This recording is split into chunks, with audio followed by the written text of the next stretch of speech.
Jaya Radha Madhava Kunja Bihari Jaya Radha Madhava Kunja Bihari Gopi Chandra Bharata Girivardhari Gopi Chandra Bharata Girivardhari Yashoda Nandana Bhattacharya Ranjana Yashoda Nandana Bhattacharya Ranjana Yamuna Tira Vandachari Yamuna Tira Vandachari Jaya Radha Madhava Kunja Bihari Gopi Chandra Bharata Girivardhari Yashoda Nandana Bhattacharya Ranjana Yamuna Tira Vanachari Hare Krishna Krishna Krishna Hare Hare Hare Rama Rama Rama Hare Hare Hare Krishna Krishna Krishna Hare Hare Hare Rama Rama Rama Hare Hare Srila Prabhupada ki jai.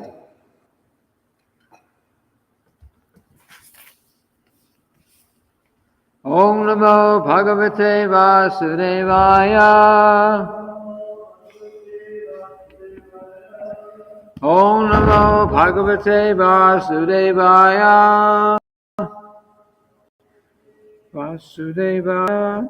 Om Namo Bhagavate Vasudevaya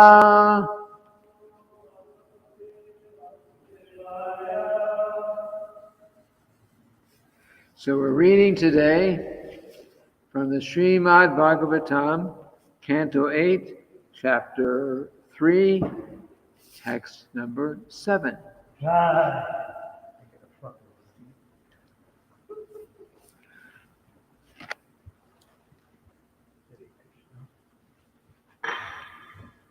Okay. Wait, I'm sorry, what's the... Canto 8, Chapter 3, Text 7.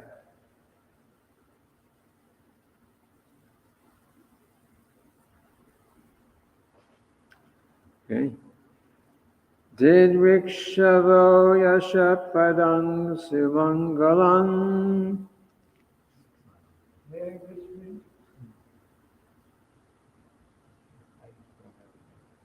Did Rikshavo Yashapadang Sumangalam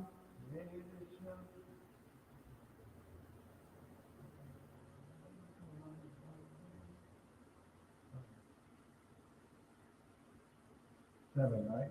Yes.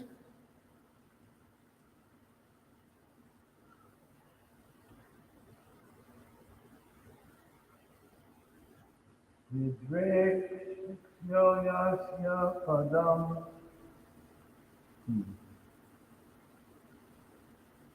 Sumangalam Vimukta Sangha Munaya Sushashtavaha Vimukta Sangha Munaya Susadhava Charanchaloka Ratan Avranang Vane Charantyaloka Vitam Aranam Vane Bhutatma Bhutatma Bhutaha Surida Samegati Bhutatma Bhuta Surada Samegati Didrikshavo Yasha Padang Samangalang Vikshalo Yasya Padam Sumangalam Vimukta Sangha Munaya Sushashtavaha Vimukta Sangamunaya Sundahava Charanchaloka Vratan Avranang Vane Garanchaloka Vratam Avranam Vane Bhutatma Bhuta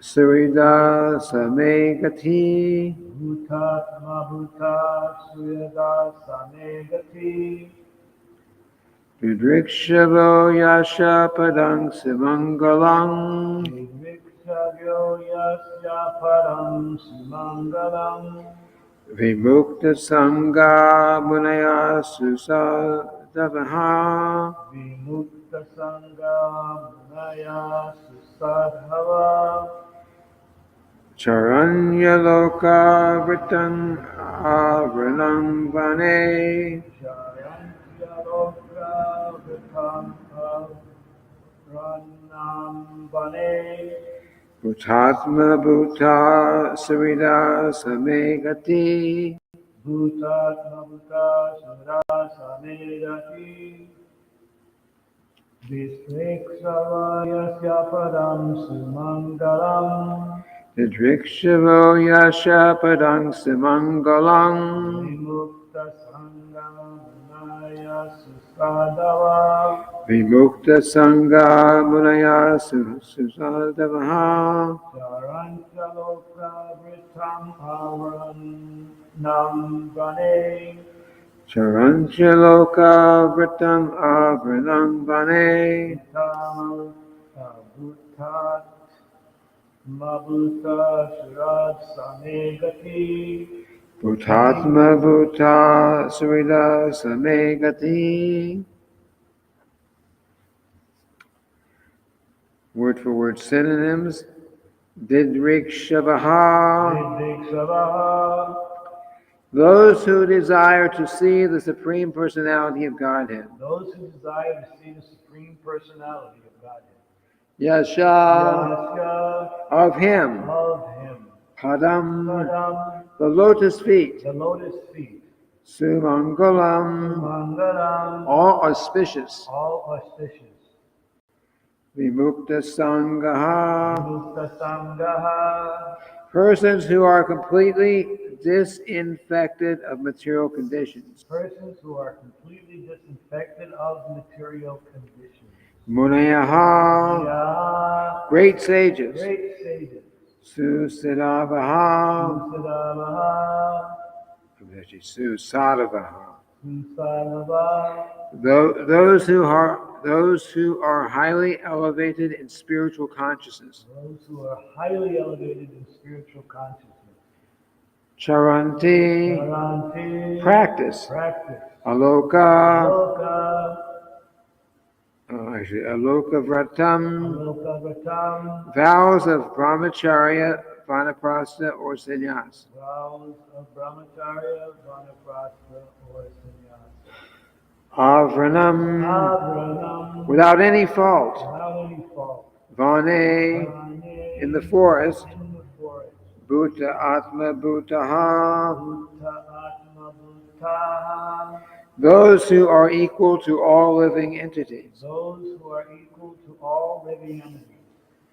Sarida, Surida, those who are friends of everyone.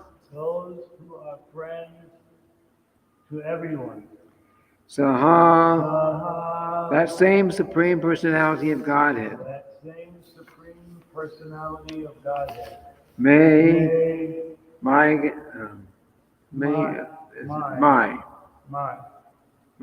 Gati, Gati, destination. destination. Translation. Renunciates and great sages who see all living beings equally, who are friendly to everyone, and who flawlessly practice in the forest the vows of brahmacharya, vanaprastha, and sannyas, desire to see the all-auspicious lotus feet of the Supreme Personality of Godhead. May that same Supreme Personality of Godhead be my destination. Repeat after me. Renunciates and great sages who see all living beings equally, who are friendly to everyone, and who flawlessly practice in the forest the vows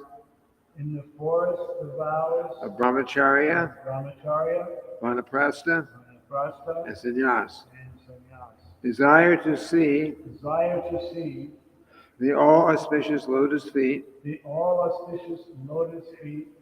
of the Supreme Personality of Godhead. May that same Supreme Personality of Godhead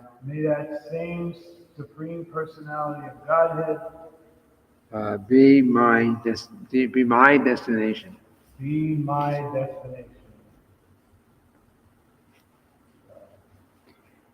Purport by Srila Prabhupada. This verse describes the qualifications for devotees or persons highly elevated in spiritual consciousness. Devotees are always equal to everyone, seeing no distinction between lower and higher classes. Panditaha samadarshinaha. They look upon everyone as a spirit soul and soul who is part and parcel of the Supreme Lord. Thus, they are competent to search for the Supreme Personality of Godhead. Understanding the Supreme Personality of Godhead is a friend of everyone, Suridam Sarvabhutanam. They act as friends of everyone on behalf of the Supreme Lord, making no distinction between one nation, and another, or one community and another. They preach Krishna consciousness, the teachings of the Bhagavad Gita everywhere. Thus, they are competent to see the lotus feet of the Lord. Such preachers of the Krishna consciousness movement are called Paramahamsas, as indicated by the word Vimukta Sangha. They have nothing to do with material conditions. One must take shelter of such a devotee in order to see,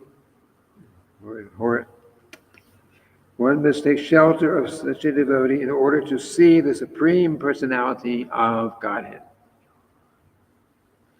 Om Ajnana Timiranda Shakinajana Shalakaya Chakshurun Militam Yena Tasmai Shri Gurudeva Namaha.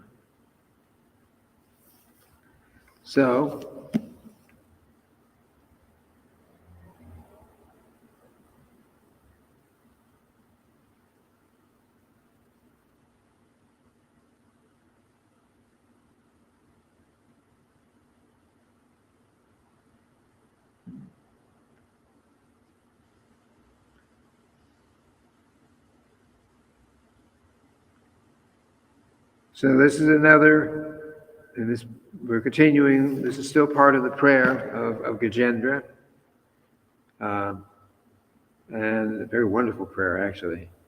And he's mentioning here the one of the qualifications of a devotee, sadhu, is that he sees everyone equally. It means he sees everyone on the basis of the spirit soul. So spiritually, we're the same. The soul is individual, of course, there is but the advanced devotee does not he understands the sameness, that we're spirit, soul, we're individual, and we each have a relationship with Krishna, Lord Krishna. Whereas a non-devotee, a materialistic person, only sees the body. So so there's no way to see that sameness on the basis of the body. Physically, we're all different. We look different. We have so many different characteristics. We're not the same. They say the slogan, give everyone an equal chance. Everyone gets the same education, high education. The idea is there, and so on. But even that, not everyone is qualified or desirous to be like that. Not everyone is qualified or inclined to be a soldier, for example. Before, I don't think there's a draft right now, is there? But previously, I know during Vietnam time, there was a draft system, and they draft anyone, young men, 18, 19, 20 years old, and you were put in the army or one of the branches, military branches in the country, and you were sent out to war. You were given some basic training, boot camp, they called it, and you were sent off to war. And it basically was for war because there was a big war going on just at that time. And a lot of, but most people are not inclined to be fighters, to be soldiers. So those who went, they went because they had to go. You either go or you go to jail, like that. So you had to go, but you were not. Most people were not inclined in that way, which means they were not good soldiers. They were just following instructions, and the same thing in any other way of life. We all have a different nature. Not everyone's going to be a scholar. Not everyone's going to be an administrator. Not everyone's going to be inclined to do a business person, like a Vaishya. Not everyone's going to be anything, because we all have our different. Physically, we all have our different nature. But anyway, the Varnashram system accommodated all this because there were four. The Varnashram means 4 orders of social life, social status, and 4 orders of spiritual. And the social status in the Vedic system was determined by the teacher, by the guru, what each of the boys was inclined to do. Vedic system was that the boys, at the age of 5 years old, were sent off to the Gurukula. Gurukula meaning the place of the spiritual master. And they had some qualified guru who trained them in brahmachari life and who trained them in so many ways. And as soon as he saw that someone was inclined in a particular way, Brahminical way, or Kshatriya way, or Vaishya way, and so on, then he would make sure that they were trained, more in that particular field, so they could become qualified according to their nature. And someone was basically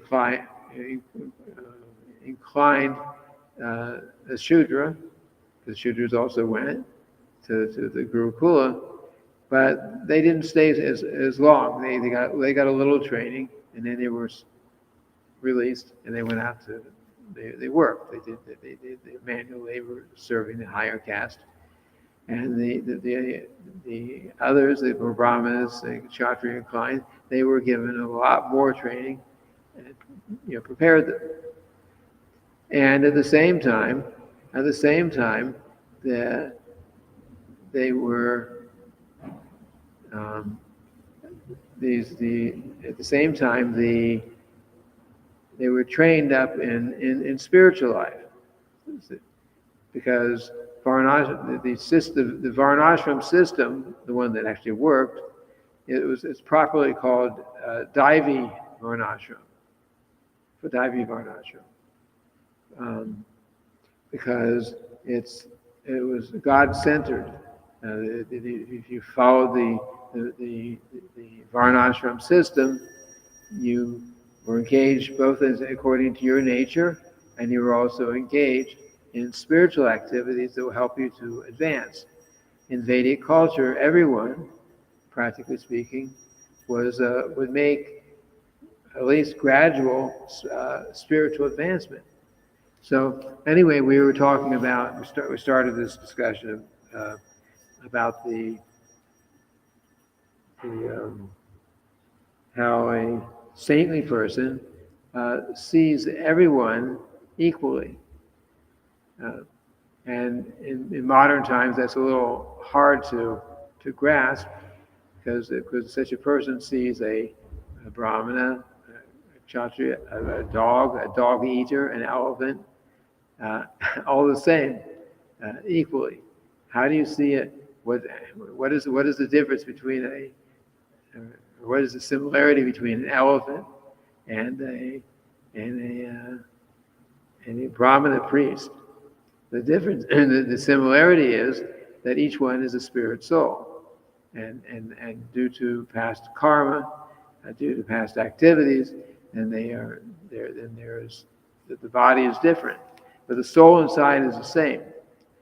And that's, in Vedic culture, that was actually very, very important, because in Vedic culture there was, at least until the beginning of Kali Yuga, until after the reign of Maharaj Parikshit, there was no animal slaughter. It wasn't allowed, and it simply wasn't allowed.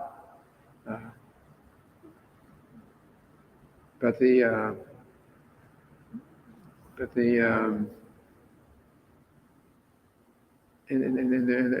reason there was no animal slaughter, the reason that there was actually peace in society, was because everyone, from the very beginning of their lives, or from very early in their lives, were trained that your real identity is that you are a spirit soul and you are a servant of the Supreme Personality of Godhead.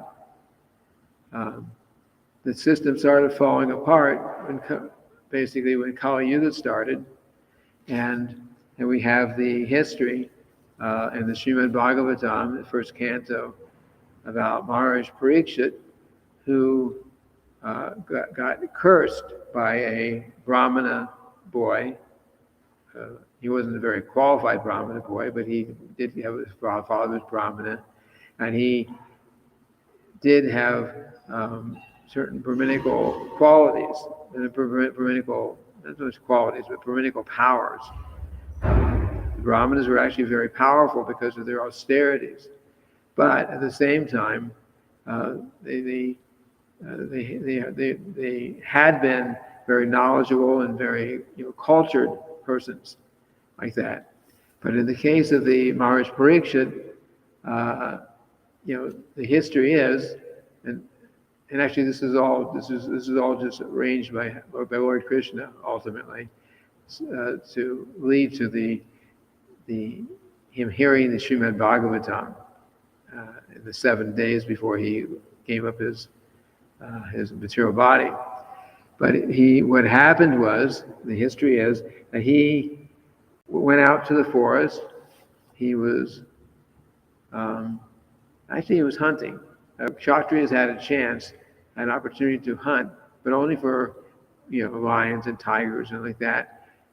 They had to practice their martial arts, but they only killed those that were in danger of causing danger for the the nearby villages, and then those animals that were killed were given some special um, uh, cremation like that. So but anyway, he was out there for that purpose, performing his Kshatriya duties. And all of a sudden, Maharaj Parikshit, who was actually a pure devotee of the Lord since his whole life, since his childhood, uh, he he suddenly became very, very hungry and thirsty and totally exhausted, which was not like him. And he became very, not only did he get hungry and thirsty and exhausted, but he was very mentally disturbed by this exhaustion. So he just happened at that point to be near the hut, the home of one saintly person who was inside in trance, completely absorbed in thoughts of Krishna. And so he didn't. The Brahmana didn't see, wasn't aware that Maharaj Parikshit was there. He wasn't aware at all. He was totally, we say totally in another world. He was totally absorbed in a mystic trance. So Maharaj Parikshit came in, and the system is usually if someone comes to your home, anyone, you come, you say, oh, can you take a seat here? I'll give you some water. Maybe you wash their feet. Maybe you give them something to eat if there's something available like that. So that was a custom. So he went in there seeing if he could get some water, maybe something to eat to refresh himself. And the Brahmana, who was in trance, of course, was not aware that he was there. But Maharaj Parikshit, by higher arrangement, because this wasn't his nature at all, by higher arrangement, he could not understand that the Brahmana was actually in trance, that he was actually completely unaware that the king was there. So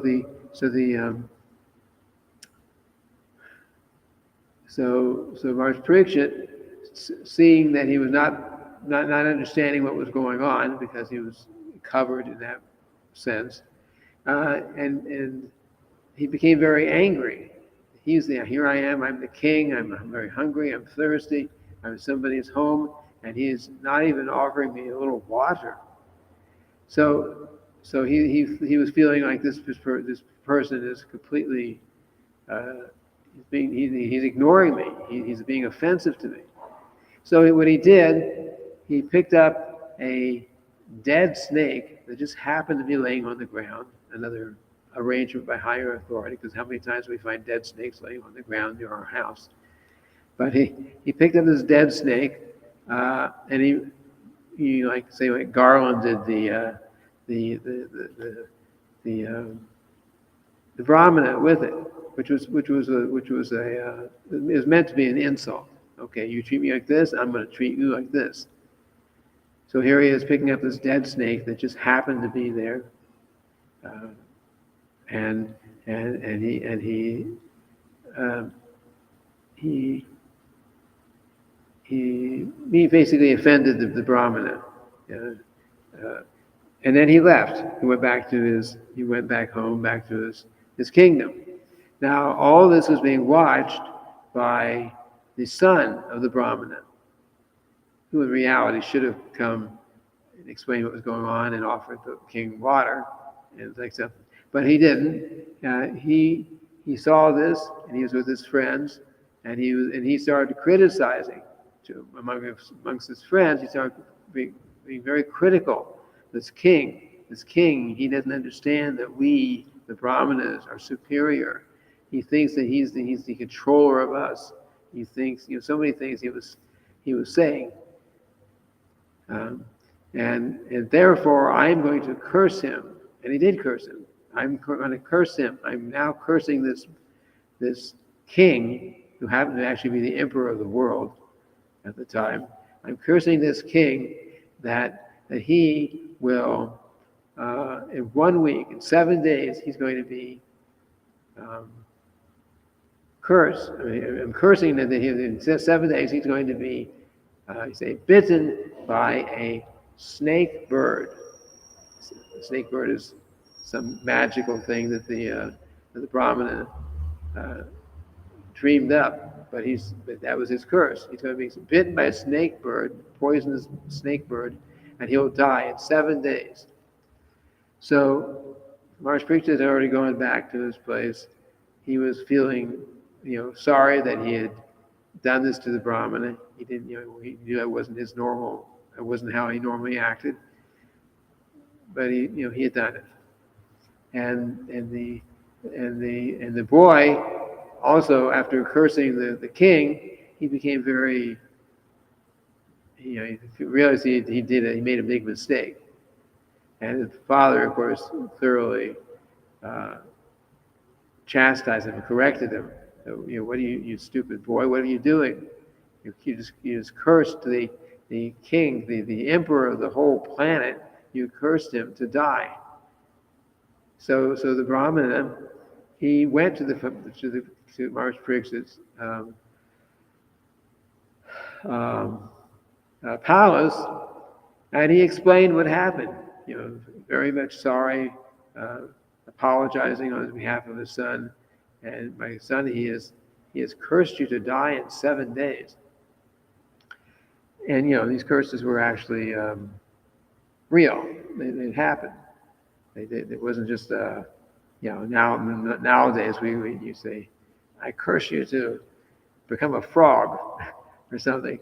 Then if someone did that, then it actually happened because these Brahmanas were very powerful. So anyway, he told the king what had happened, and you would normally expect that if somebody cursed you and if someone cursed you and you knew that curse was real, that there was actually potency behind that curse, and then you'd probably be very upset. Well, what am I going to do? I've just cursed. I'm going to die in 7 days. This is horrible. But Maharaj Parikshit, he was a pure devotee of Krishna. So when he heard that he was going to die in 7 days, he's thinking, oh, very good. This is very good. Now I have reason to renounce my kingly activities. He turned over the kingdom to his sons, and then he was ready to renounce everything. Finally, I don't have to do all these material things. I can just concentrate on thinking and hearing and chanting about the Supreme Personality of Godhead. He saw it as a benediction. And then he went off to the bank of the Ganges. He was determined to not eat or drink anything or even sleep for the next 7 days, the end of his life, till his death. He was not going to do anything until then. He was going to wait, and he was asking different saintly persons. So he was the emperor of the world, so a lot of people came. The word got out pretty quick. The emperor is going to die in 7 days, and many people, because he was actually very dear to people all over the world, and even the demigods and the saints and the people from the higher planets were coming to be with him in the end of his life. So he was asking different saintly persons, what is one to do when he's about ready to die? Of course, he already knew. He was already Krishna conscious. But he was asking nonetheless. And he was given so many different ideas, and so many different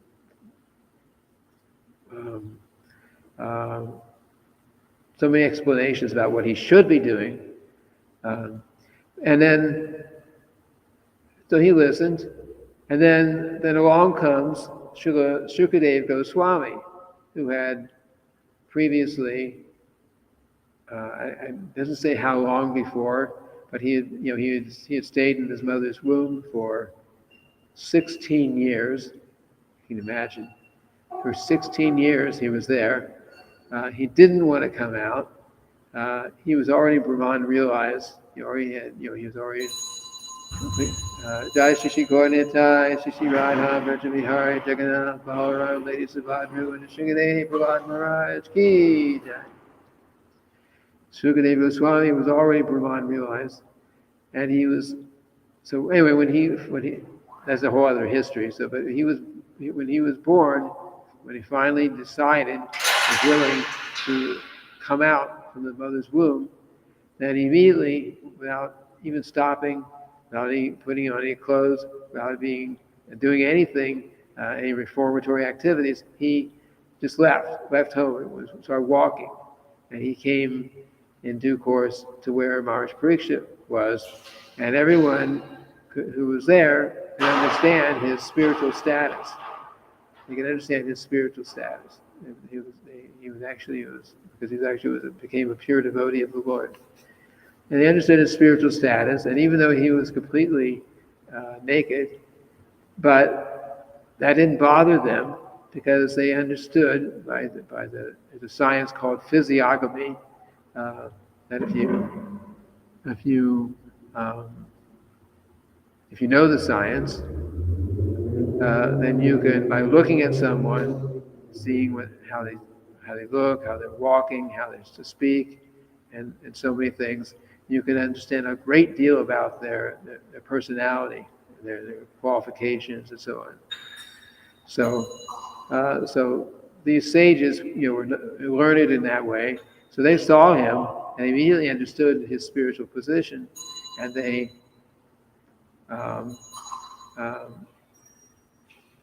respected him. And Maharaj Parikshit, of course, understood also, because he was also very smart, very intelligent. So he asked Sukadeva Goswami, what should one be doing at the moment, when he was just about ready to die, which Maharaj Parikshit was just about ready to die. And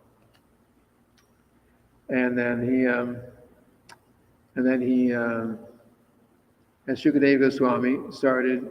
Well, basically, he spoke the entire Srimad-bhagavatam to Maharaj Parikshit. That was the first time that, wasn't the first time it had been spoken, but it was the first time that he spoke it. He repeated because he had heard from Srila Vyasadeva, his father, before his birth. He was already had heard it, and that's why he finally came out of his mother's womb, because he became very attracted to Lord Krishna from hearing the Srimad-bhagavatam. So he went there and explained and spoke the entire Srimad-bhagavatam to Maharaj Parikshit. So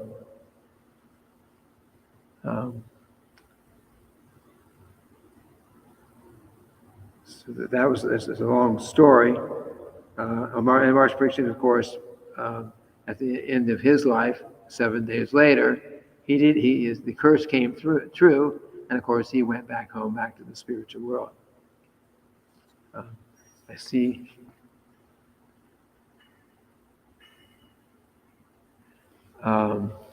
See some questions coming in. Maybe. Do we know what age Maharaj Parikshit was at the time of curse? I do not know. I do not know how old he was. I do know that he was still a young man. He was definitely a young man. He had many years more than he would have lived normally, but I don't remember ever hearing or reading what his actual age was.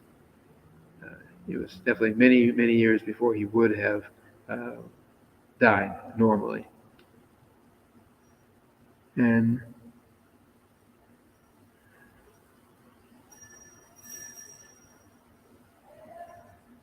let me just read this so I can. Hare Krishna, thank you for the class. Thank you for streaming class. I really appreciate it. In regards to Maharaj Parikshit offending the Brahmana, he was a pure devotee, and under the exhaustion of the body, he offended the Brahmana, which caused his son to curse him. how do we in this age, in this day and age, get to that level of forgiveness and limiting or transcending feeling offended or offending others on the material platform? Is it possible in this yuga to see a person, dog eater, killer, someone who has offended you, etc., with the same, in the same way? How do we do it? Yeah, it's a matter of becoming Krishna conscious. If we become fully Krishna conscious, which we will by following this process that Srila Prabhupada has given us, we will definitely come to the point. It will gradually come. We will gradually become to that point where we see everyone as spirit soul, and we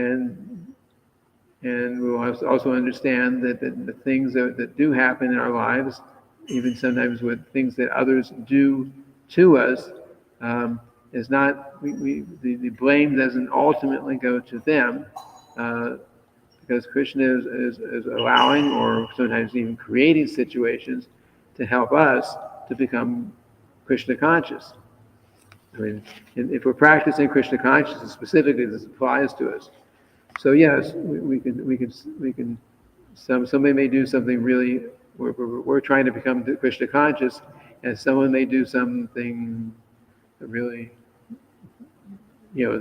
that's disturbing to us, and it causes us a lot of anxiety, a lot of problem like that.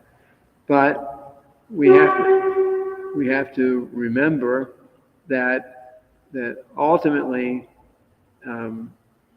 Lord Krishna is at least allowing this to happen. And if we're really practicing Krishna consciousness, then karma is not really so much into play anymore. Actually, definitely after initiation, it's not in play. But Lord Krishna will make all kinds of arrangements, personally, make all kinds of arrangements for each one of us. He's very personal, so each one of us gets so many different arrangements made in our lives. Sometimes they're very happy situations, sometimes they're unbearable situations. But he's putting us through these situations, sometimes using others to do it, to cause us so that the ultimate goal is to make us, help us to become free from the bad mentality that caused us to get tangled in the material existence in the first place.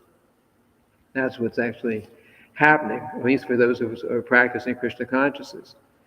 If someone's just living a materialistic life and there's a lot of karma, and they're just living out the karma and they're suffering and enjoying like that, and they're not really engaged in any God-conscious activity, then maybe it's not quite on that level, but definitely if we've committed to a life of Krishna consciousness, then we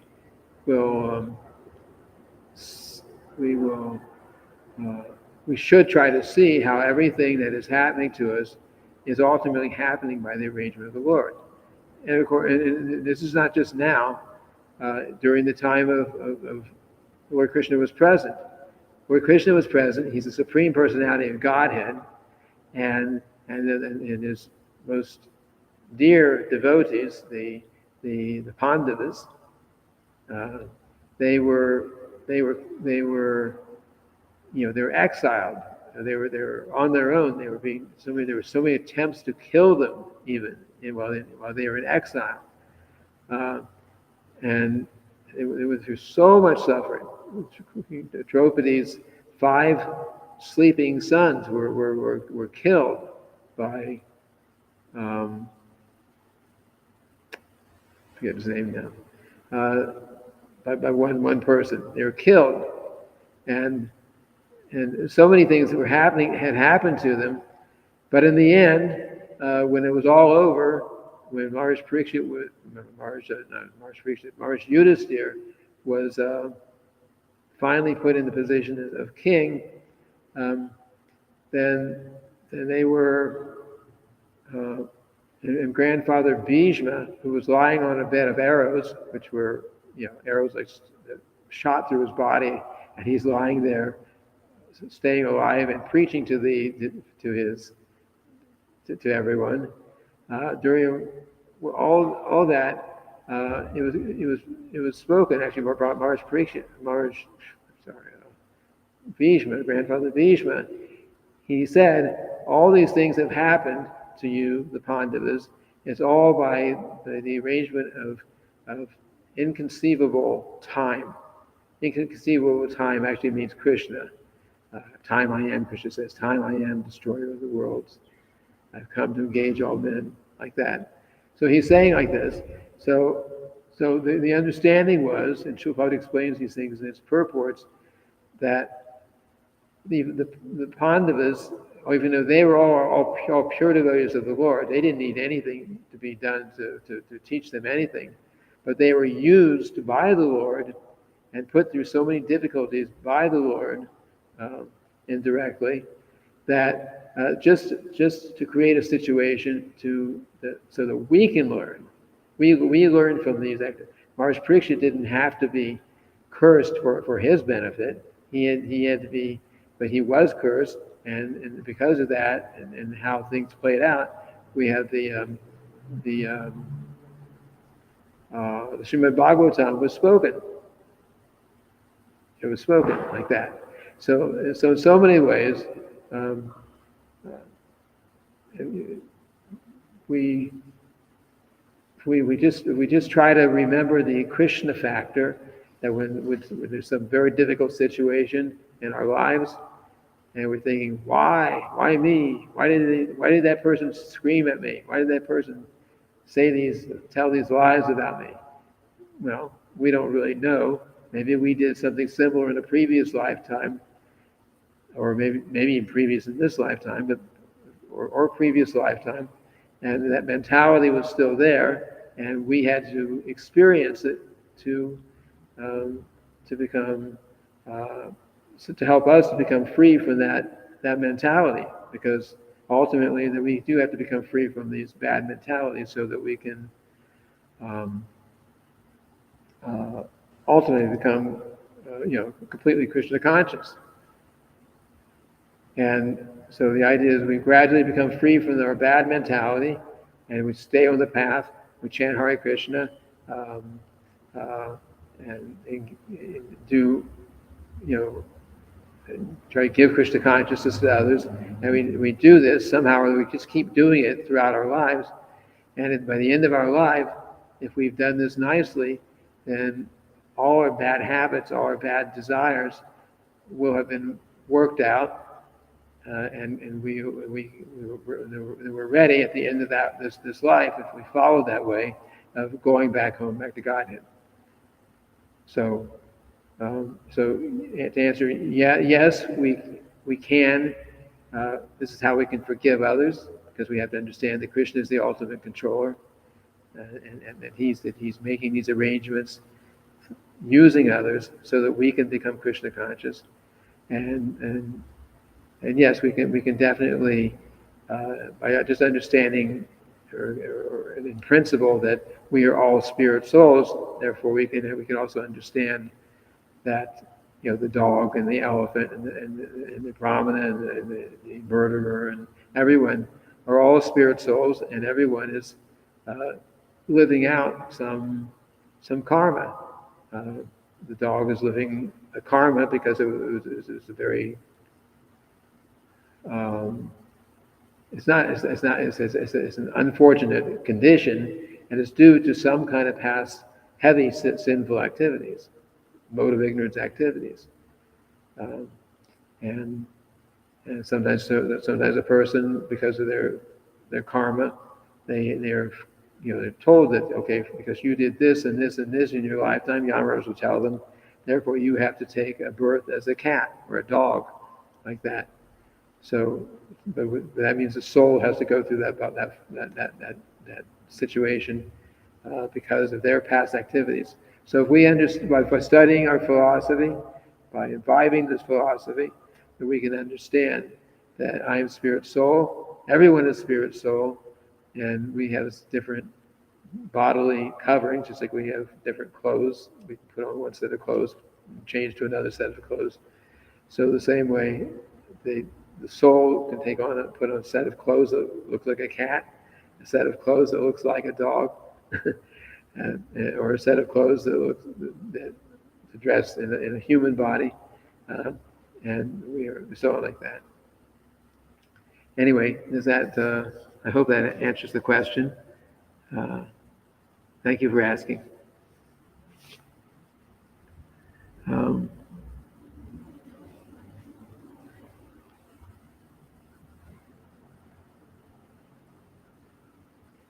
And of course, if we can understand this on the individual level, then and if the world was trained up and was practicing Krishna consciousness, and then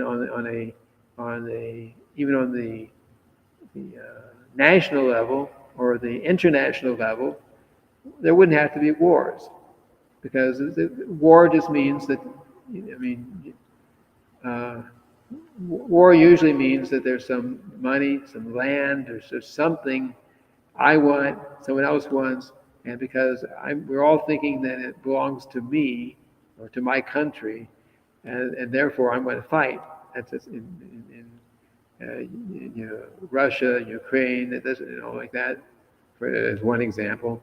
That's what's going on. One country thinks that some land belongs to them, the other one says it belongs to them, and so they're fighting, and so many people are dying from this. So much property is being destroyed senselessly, and it's all because of they're thinking everything belongs to me or to my country, and they're not understanding that everything belongs to God. In reality, everything belongs to Lord Krishna. In fact, Srila Prabhupada wrote an essay, based on one Bhagavad Gita verse, Oktarang Yagyatapasam Sarvam Lokam Maheshwaram Suridam Sarvadehinam Yatramam Shantam Richati. It basically means that everything belongs to Krishna. Everything belongs to the Lord. And if we understand that everything belongs to the Lord, and we take only what is our rightful, what is ours, then there's no conflict. There's peace. Srila Prabhupada called it the peace formula. It used to be, maybe it still is, in one pamphlet that we had in ISKCON. It's called the peace formula. It was very nice, and it's all based on the understanding that we are a spirit soul. We have nothing. We came with nothing. We leave with nothing, and everything belongs to God. And if we use what we have in this access to in this world in the Lord's service, then we will. If everyone does that, then there will be peace, like that.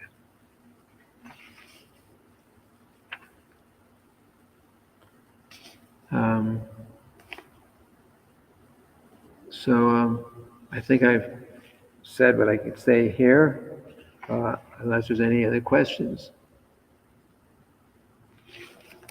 Let's see.